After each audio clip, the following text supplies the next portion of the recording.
चूंकि क्या होता है कि हमें लगता है कि हम देश का अन्य कोई एग्जाम दे रहे हैं तो यहां पर भी सेम उसी तरह हमें लेकर चलना पड़ेगा।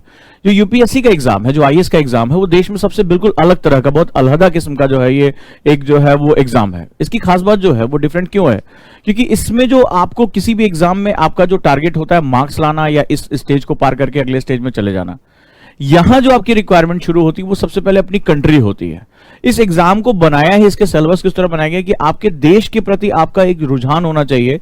आपका जो देश है, आपका जो एक सेगमेंट जिसमें आप रीजन में रह रहे हैं, उसके बारे में आपका रुझान क्या है, आपकी बेसिक जानकारियां क्या है, आप उसके अंदर होने वाली किसी भी हलचल को कितनी लालसा के साथ, कितनी क्यूरोसिटी के साथ आप देखते हैं, ये इसकी पहली रिक्वायरमेंट है। आप लोगों को शायद लगता होगा कि शायद कोचिंग, टीचर, बुक्स, एनसीईआरटी पुरानी, एनसीईआरटी नई, ये सब सारे तामझाम बेकार हैं।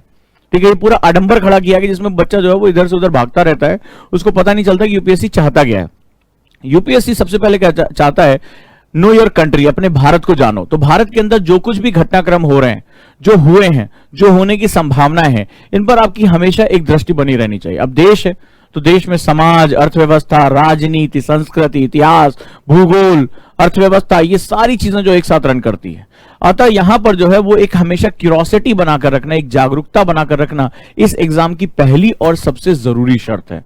सबसे पहली और सबसे जरूरी शर्त है, इन्हीं के बाद आगे किताबें, नोट्स, टीचर, ये सब आगे काम आते हैं। तो बेसिकली जो फंडामेंटल न्यूज़पेपर आपको यही काम करता है कि देश में होने वाली समस्त घटनाक्रमों के बारे में आपको एक विहंगावलोकन दे देता है, आपको एक बेसिक जानकारी दे देता है कि आप इसको कैसे डील कर सकते हो, इसका आउटपुट जो है वो आपके लिए क्या निकल कर आएगा।